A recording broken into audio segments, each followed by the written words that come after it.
abafundi bakaYesu uYesu engekho kodwa uYesu ekhona lavuka umphithelo phakathi elwandle bazalwane wavuka uYesu wathi ndiwuyena phakathi emanzini. Haleluya. Nabanye yavuka umphithelo andazole khona ukuvukela undawuni kodwa ngifuna ukuxolela into enye uma nikuvukela umphithelo uhamba noYesu aliselamandla. Livuka umphithelo ehamba yedwa ngoba ithi iBhayibhile wavuka umphithelo kanti unawo uyona ungeke wazifihla wayohlala esinqeni senqanawa. Wabagqitha bonke abazalwane wayodala ukhushululu phakathi emanzini.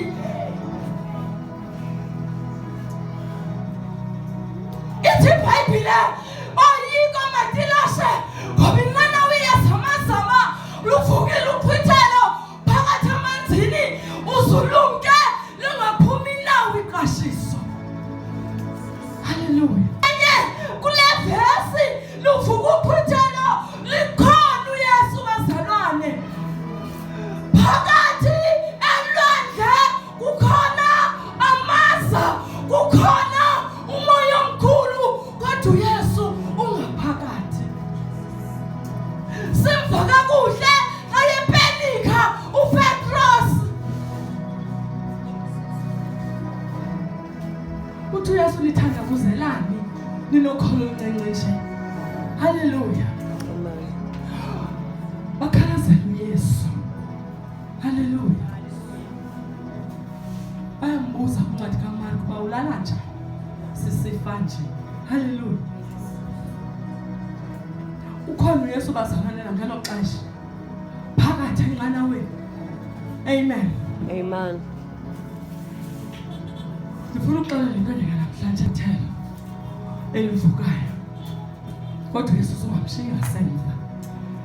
Noba kuvuka ntoni empilweni yakho uzoqiniseka wesamva uYesu. Noba kwenzeka ntoni noba kuvakala ntoni uzoqiniseka uba kuqala usamva uYesu.